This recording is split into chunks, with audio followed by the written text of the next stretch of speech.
Hi all, അസ്സലാമു അലൈക്കും.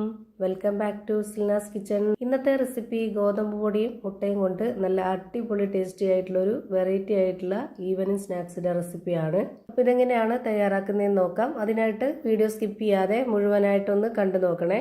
ഇത് കണ്ടുകൊണ്ടിരിക്കുമ്പോൾ തന്നെ സിൽനാസ് കിച്ചൺ ചാനൽ ആദ്യമായിട്ട് കാണുന്നവരാണെങ്കിൽ പ്ലീസ് ഒന്ന് സബ്സ്ക്രൈബ് ചെയ്തേക്കണേ. ഒപ്പം തന്നെ ഈ വീഡിയോസ് നിങ്ങൾക്ക് ഇഷ്ടപ്പെടുകയാണെങ്കിൽ ഒരു ലൈക്ക് ചെയ്ത് ഷെയർ ചെയ്ത് സപ്പോർട്ട് ചെയ്യാനും മറക്കരുത്.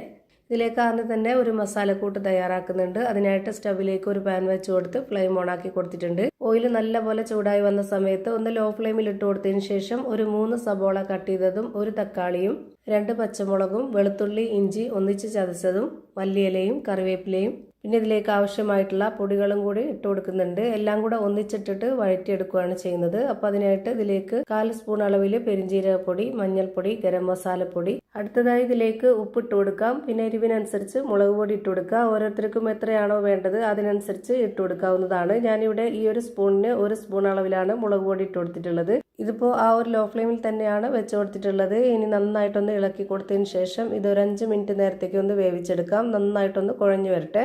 ഇപ്പോൾ ഒരു 5 മിനിറ്റിന് ശേഷം ഞാനിത് തുറന്ന് നോക്കുമ്പോഴേക്ക് ഈ ഒരു രീതിയിൽ നന്നായിട്ട് കുഴഞ്ഞു കിട്ടിയിട്ടുണ്ട്. ഇനി ഇതിലേക്ക് ഇട്ട് കൊടുക്കാനായിട്ട് ഞാൻ 3 മുട്ട പുഴുങ്ങിയെടുത്തിട്ടുണ്ട്. അത് ഇതിലേക്ക് ഈ ഒരു വലിപ്പത്തിൽ കട്ട് ചെയ്തെടുക്കുന്നുണ്ട്. നിങ്ങൾക്ക് ഇഷ്ടമുള്ള ഏത് ഷേപ്പിൽ വേണമെങ്കിലും കട്ട് ചെയ്തിട്ട് കൊടുക്കാവുന്നതാണ്. ഈ മുട്ട ഗ്രേറ്റ് ചെയ്ത് ചേർത്ത് കൊടുക്കണമെന്നുണ്ടെങ്കിൽ അങ്ങനെയും ചേർത്ത് കൊടുക്കാം. ഞാനിപ്പോൾ ഈ ഒരു വലിപ്പത്തിലാണ് കട്ട് ചെയ്ത് ഇതിലേക്ക് ഇട്ട് കൊടുക്കുന്നത്. ഈ മുട്ടയിലും കൂടെ മസാല ഒന്ന് പിടിച്ച് കിട്ടാനായിട്ട് ഇത് നല്ല പോലെ ഒന്ന് ഇളക്കി കൊടുത്തതിന് ശേഷം 1-2 മിനിറ്റ് ഇതൊന്ന് അടച്ചു വെച്ച് ഒന്നുകൂടെ വേവിച്ചെടുക്കാം. ലോ ഫ്ലെയിമിൽ തന്നെയാണ് ഇട്ട് കൊടുത്തിട്ടുള്ളത്. ഫ്ലെയിം കൂട്ടി വെക്കരുത്. ഇതിൽ വെള്ളമൊന്നും ഒഴിച്ചു കൊടുക്കാത്തത് കൊണ്ട് തന്നെ പെട്ടെന്ന് കരിഞ്ഞു പോകും. അതുകൊണ്ടാണ് ലോ ഫ്ലെയിമിൽ തന്നെ വെച്ച് വേവിക്കുന്നത്. ഇതെല്ലാം വെന്ത് കിടക്കുന്നതുകൊണ്ട് ഇനി ഒരുപാടിട്ട് വേവിക്കണമെന്നില്ല. 1-2 മിനിറ്റ് മാത്രം ഒന്ന് വേവിച്ചെടുക്കുക. കാരണം ഈ ഒരു മുട്ടയിൽ മസാല പിടിക്കാൻ വേണ്ടി മാത്രമാണ്. അപ്പോൾ ഈ ഒരു കൂട്ട് വെന്ത് കഴിഞ്ഞു. ഇനി ഇതൊന്ന് മാറ്റി വെച്ചേക്കാം. അടുത്തതായി ഇതിലേക്ക് വേണ്ടുന്ന മാവാണ് തയ്യാറാക്കി എടുക്കുന്നത്. അതിനായിട്ട് ഇവിടെ ഒരു ബൗൾ എടുത്തിട്ട് അതിലേക്ക് 250 ml കപ്പിൻ്റെ അളവിൽ 2 കപ്പ് ഗോതമ്പ് പൊടി ഇട്ട് കൊടുക്കുന്നുണ്ട്. ഗോതമ്പ് പൊടിക്ക് പകരം മൈദയിൽ ചെയ്തെടുക്കണമെന്നുള്ളവർക്ക് അങ്ങനെയും ചെയ്തെടുക്കാം. ഇനിയിപ്പോൾ ഇതിലേക്ക് ആവശ്യത്തിനുള്ള ഉപ്പിട്ട് കൊടുത്ത് ഈ മാവൊന്ന് സോഫ്റ്റ് ആയിട്ട് കിട്ടാനായിട്ട് ഇതിലേക്ക് ഒരു നുള്ള് സോഡാപ്പൊടിയും കൂടെ ഇട്ട് കൊടുക്കുന്നുണ്ട്. ഇനി ഇത് കുഴച്ചെടുക്കാൻ ആവശ്യത്തിനുള്ള വെള്ളം ഒഴിച്ചു കൊടുക്കാം. ഞാനിവിടെ 250 ml കപ്പിൻ്റെ അളവിന് 1 കപ്പ് വെള്ളം എടുത്തിട്ടുണ്ട്. അത് മുഴുവനായിട്ടും ഒഴിച്ചു കൊടുക്കുന്നില്ല. ഒരു 1/4 കപ്പ് വെള്ളം ഒഴിച്ചു കൊടുത്തതിന് ശേഷം ഒന്ന് കുഴച്ച് നോക്കുന്നുണ്ട്. പോരാന്നുണ്ടെങ്കിൽ മാത്രം ബാക്കി ഒഴിച്ചു കൊടുക്കാം. ഇതുപോലെ ഘട്ടമായിട്ട് ഒഴിച്ചു കൊടുക്കുക. ആദ്യം തന്നെ ഒന്നിച്ച് ഒഴിച്ചു കൊടുത്താൽ അതിൻ്റെ പരുവം തെറ്റിപ്പോവും. 1 കപ്പ് വെള്ളത്തിൽ കുറച്ച് ബാക്കി വന്നിട്ടുണ്ട്. ഇതാണ് ഇതിൻ്റെ കറക്റ്റ് പരുവം. ഒരുപാട് ലൂസും ആവരുത്, നല്ല ടൈറ്റും ആവരുത്. കുഴച്ചുകൊണ്ടിരിക്കുമ്പോൾ തന്നെ കയ്യിൽ ഒട്ടിപ്പിടിക്കുന്നുണ്ടെന്നുണ്ടെങ്കിൽ നമുക്ക് കുറച്ച് ഓയിലും കൂടെ ഒഴിച്ചു കൊടുത്തിട്ട് ഇതുപോലെ നന്നായിട്ട് കുഴച്ചെടുക്കാവുന്നതാണ്. ഞാനിപ്പോൾ എളുപ്പത്തിന് വേണ്ടി ഈ ഒരു ബൗളിൽ തന്നെ വെച്ച് കുഴച്ചിട്ടെടുത്തു. നിങ്ങൾക്ക് വേണമെന്നുണ്ടെങ്കിൽ കൗണ്ടർ ടോപ്പിലോ അല്ലാന്നുണ്ടെങ്കിൽ പരന്ന പാത്രത്തിലോ വെച്ചിട്ട് കുഴച്ചെടുക്കാവുന്നതാണ്. ഇനി ഇതിൽ നിന്ന് മാവ് ഇതുപോലെ 2 പീസാക്കി എടുക്കുന്നുണ്ട്. എന്നിട്ട് ഇതുപോലെ ഒന്നുകൂടെ ഒന്ന് ഉരുട്ടിയെടുക്കാം. ഇനി ഈ 2 ബോൾസിൽ നിന്നും ഓരോന്നും കൂടെ ഇതുപോലെ എടുക്കുന്നുണ്ട്. 4 ആക്കിയിട്ട് മാറ്റുന്നുണ്ട്. ഒരുപാട് വലിപ്പം വേണ്ട. ഈ ഒരു വലിപ്പത്തിലാണ് ഞാനിപ്പോൾ എടുക്കുന്നത്. കൈകൊണ്ടൊന്നുകൂടെ ഉരുട്ടിയെടുത്തതിന് ശേഷം ഇതുപോലെ ഒരു ബോർഡിലേക്ക് കുറച്ച് പൊടി ഇട്ട് കൊടുത്തിട്ട് അതിലേക്ക് വെച്ച് കൊടുത്തിട്ട് ഇതുപോലെ നന്നായിട്ടൊന്ന് പരത്തിയെടുക്കുന്നുണ്ട്. ഞാനിപ്പോൾ ഇതൊരു സ്ക്വയർ ഷേപ്പിലാണ് പരത്തിയെടുക്കുന്നത്. ആ ഒരു ഷേപ്പിൽ പരത്തിയെടുക്കുക. നല്ല നൈസാക്കി പരത്തണമെന്നില്ല, കുറച്ച് കട്ടിയിരുന്നോട്ടെ. ഇനി ഇതിലേക്ക് നമ്മൾ നേരത്തെ വേവിച്ച് വെച്ചിരുന്ന ആ ഒരു മസാല നടുഭാഗത്തായിട്ട് വെച്ച് കൊടുക്കുന്നുണ്ട്. അതിന് മുകളിലേക്ക് മല്ലിയിലയുടെ മണം ഇഷ്ടമുള്ളവരാണെന്നുണ്ടെങ്കിൽ ഇതുപോലെ കുറച്ചിട്ട് കൊടുക്കാം. അല്ലാത്തവർക്ക് സ്കിപ്പ് ചെയ്യാവുന്നതാണ്.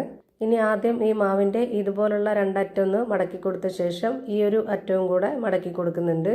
ഇതുപോലെ തന്നെ ചെയ്തിട്ടെടുക്കണമെന്ന് ഒരു നിർബന്ധമില്ല. നിങ്ങൾക്ക് ഇഷ്ടമുള്ള ഏത് ഷേപ്പിൽ വേണമെങ്കിലും ഏത് വലിപ്പത്തിൽ വേണമെങ്കിലും തയ്യാറാക്കി എടുക്കാവുന്നതാണ്. ഞാനിപ്പോൾ ഇതുപോലെയാണ് റെഡിയാക്കി എടുത്തിട്ടുള്ളത്. ഇങ്ങനെ ഒന്ന് മടക്കി ഇതുപോലെ ആക്കി വെച്ച് കൊടുത്തതിന് ശേഷം ഇതൊന്ന് കട്ട് ചെയ്തെടുക്കുന്നുണ്ട്. ഇതുപോലെ പീസ് ആക്കി എടുക്കുന്നുണ്ട്. ഇതുപോലെ എല്ലാം കട്ട് ചെയ്തെടുത്തതിന് ശേഷം നമുക്ക് സ്റ്റവിലേക്ക് ഒരു പാൻ വെച്ച് കൊടുത്തിട്ട് ഫ്ലെയിം ഓൺ ആക്കി കുറച്ച് ഓയിൽ ഒഴിച്ച് കൊടുത്തിട്ട് ചെറുതായിട്ടൊന്ന് ഫ്രൈ ചെയ്തിട്ടെടുക്കാം. വളരെ കുറച്ച് മാത്രം ഓയിൽ ഒഴിച്ച് കൊടുക്കുക. ഒരുപാട് എണ്ണയിൽ മുങ്ങി കിടന്ന് വേവരുത്. അപ്പോൾ ഇതിൻ്റെ മസാലയൊക്കെ പുറത്തു പോകും. ഇതുപോലെ വളരെ കുറച്ച് ഓയിൽ ഒഴിച്ച് കൊടുത്തതിന് ശേഷം ഓരോന്നോരോന്നായിട്ട് ഇട്ട് കൊടുക്കാം. സ്കൂൾ വിട്ടു വരുന്ന കുട്ടികൾക്കോ നമ്മുടെ വീട്ടിലേക്ക് പെട്ടെന്നൊരു ഗസ്റ്റൊക്കെ വരികയാണെന്നുണ്ടെങ്കിൽ ഇതേ രീതിയിലൊക്കെ ഒന്ന് ചെയ്ത് കൊടുത്ത് നോക്കുക, എല്ലാവർക്കും ഇഷ്ടമാവും. ഇതെല്ലാം ഇട്ട് കൊടുത്തതിന് ശേഷം ലോ ടു മീഡിയം ഫ്ലെയിമിൻ്റെ ഇടയ്ക്കുള്ള ഒരു ഫ്ലെയിമിൽ വെച്ചിട്ട് തിരിച്ചും മറിച്ചൊക്കെ ഇട്ട് കൊടുത്തിട്ട് നല്ല പോലെ ഒന്ന് ഫ്രൈ ആക്കി എടുക്കുക. ഇതുപോലെ ഞാനിപ്പോൾ ഇവിടെ എല്ലാം ഫ്രൈ ചെയ്ത് ഒരു പാത്രത്തിലേക്ക് മാറ്റുന്നുണ്ട്. അപ്പോൾ ഇതാ ഗോതമ്പ് പൊടിയും മുട്ടയും കൊണ്ടുള്ള നല്ലൊരു അടിപൊളി ടേസ്റ്റി ആയിട്ടുള്ള പലഹാരം റെഡിയായി കിട്ടി. അപ്പോൾ ഇത്രയേ ഉള്ളൂ ഇന്നത്തെ വീഡിയോ ഇഷ്ടമായാൽ ലൈക്ക് ചെയ്യാനും കമൻറ്റ് ചെയ്യാനും ഷെയർ ചെയ്യാനും മറക്കരുത്. അതുപോലെ തന്നെ ഞാനിടുന്ന പുതിയ പുതിയ വീഡിയോസ് നോട്ടിഫിക്കേഷനായിട്ട് കിട്ടുന്നതിന് വേണ്ടി സബ്സ്ക്രൈബ് ചെയ്ത് ബെല്ലൈക്കൺ അമർത്തി അതിൽ ഓൾ എന്ന ഓപ്ഷൻ എനേബിൾ ചെയ്ത് കൊടുക്കാനും മറക്കരുത്. പുതിയൊരു വീഡിയോയുമായി വീണ്ടും വരും. Thank you for watching.